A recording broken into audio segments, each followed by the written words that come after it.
Hello YouTube, this video is a sort of continuation or part 2 of my artist analysis of Frank Cho. In that video I gave a brief rundown of my experience dealing with American comics, and basically it went down sort of like this. One superhero, multiple universes of said superhero, me and my immature young baby man was not dealing with it, time to move on to manga. But as I grew up, I got reacquainted to comics and realized that the art was actually really good. I already talked about Frank Cho and how much I loved the women he drew, so go watch that video if you want to hear my full thoughts on his artwork. However, at the end of that video, I foreshadowed that there was also one more comic book artist that drew absolutely stunning women, and that artist is Adam Hughes. Adam Hughes is an American comic artist and illustrator who is well known for his pinup style female characters, and I didn't know this before, but when I was doing my research, I found out that the term pinup artist was once interchanged with cheesecake artist. I don't know about you guys, but that sounds very cute. Anyway, Adam Hughes has worked for all sorts of companies such as DC, Marvel, Dark Horse, Lucasfilms, Warner Brothers, and the list goes on. He's gotten work from all these companies due to his expertise in his artwork and style. So much people wanted a sketch from this guy that literally back when conventions were, still a thing, there would be long lines just to get one drawn by him. Me also being a big fan of his work actually owns his cover run art book. Guys, if you love really good artwork and are a big fan of say Wonder Woman, Catwoman, and just comics in general, get this book somehow, some way. I got it for a little over $100 on Amazon, and it's only gotten more expensive, so get on it before this book becomes a legendary expensive artifact that you will have to break your bank for. In typical fashion, I will look at his inked work and then his colored work and give my thoughts, opinions, and some artistic findings as I'm looking through his work. Right off the bat, one thing that is very apparent in Adam Hughes' inked work is his control over contrast. I talked a lot about cross-hatching when discussing Frank Cho, but it's also very relevant when talking about this as well. Adam Hughes doesn't really go crazy with cross-hatching, probably because he has to consider coloring it after, but he heavily goes in on the stark blacks in his pieces and rarely does it ever indicate a change of value. To achieve a range of values when working with, only pen and ink, it's usually what cross-hatching is for. Sometimes a change of value helps when differentiating plane shifts, or gives a three-dimensional feeling, or even adding just texture. And despite him rarely using any sort of cross-hatching, not to say he doesn't use it, but when it's just black and white, somehow nothing he draws ever gets lost to the eye. What I mean by that is that I can still accurately make out what everything is. For example, in this piece with Wonder Woman, you can tell that she's being bombarded by journalists and the like, and you can assume that they're flashing their cameras at her, hence the light source being right in the front, which in turn creates a large cast shadow right behind her. However, due to Adam Hughes just solely using black in this piece, it blends in with Wonder Woman's hair. However, I'm able to discern where the cutoff point is between her hair and the surface in which the shadow is being casted on. And it's not like I'm mistaking the shadow to be part of her hair or anything like that. And the same goes for other pieces as well. The form of the figure will sometimes be mainly in black, but I'm not confused as to what I'm looking at. The use of highlights in the fabric or the hair also shows a good control in shape design and form as well.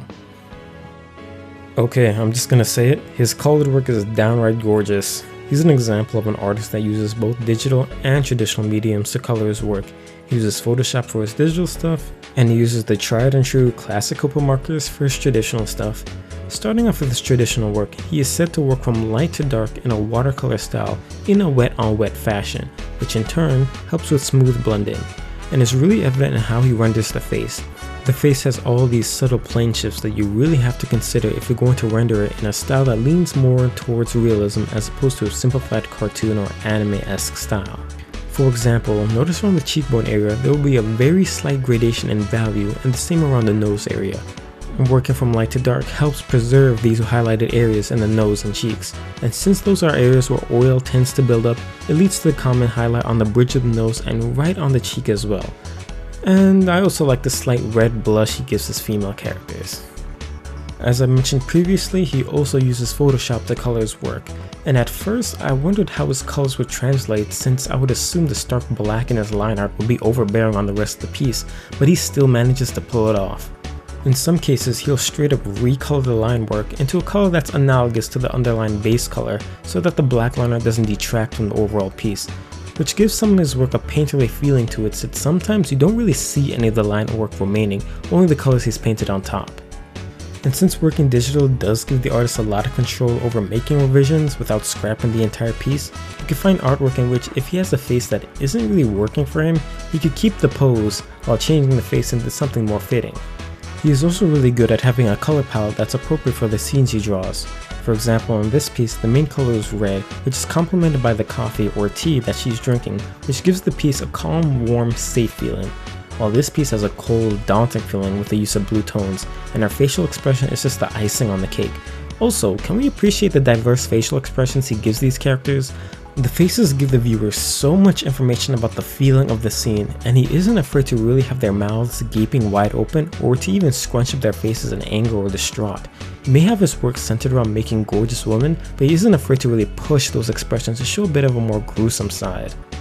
As for his more gentle and kinder expressions, the way he draws a large smile that pushes the cheeks up and creates that crease and subtle shading is a minor touch, but does a lot in making their faces seem more genuine and real. Another thing about his pieces that I want to touch on is the dynamicism and composition in his poses. Never is his work boring to look at.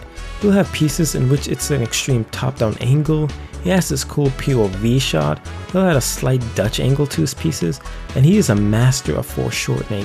It is so easy to make foreshortening look weird and awkward if you don't know how anatomy works in 3D space, but once again, every illustration he just pulls it off. Now, it is also very important to take note that Adam Hughes takes heavy inspiration from a certain art style called Art Nouveau. Basically, according to Wikipedia, it's an international style of art, architecture, and applied art. One distinctive part of this art style is the sense of dynamicism and movement, often given by asymmetry or whiplash lines. A good example of some artists with this art style would be Gustav Klimt and Alphonse Mucha.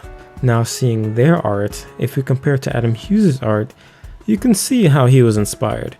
This is a perfect example of how an artist incorporates another style into their own art to really make it their own.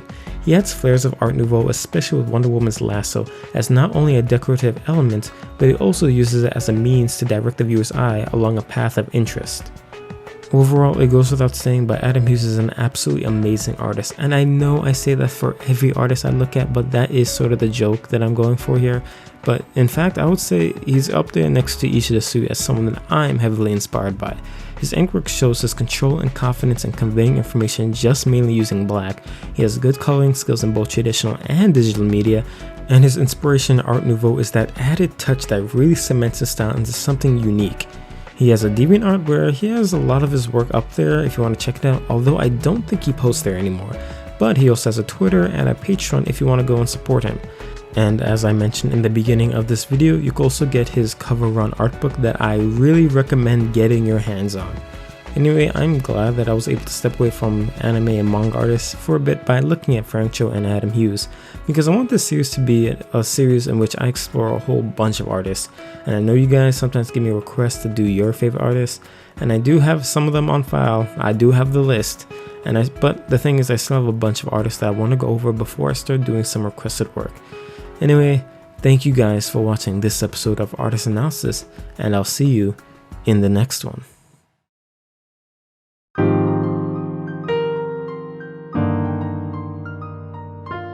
Hey guys, it's me again, back at the end of the video.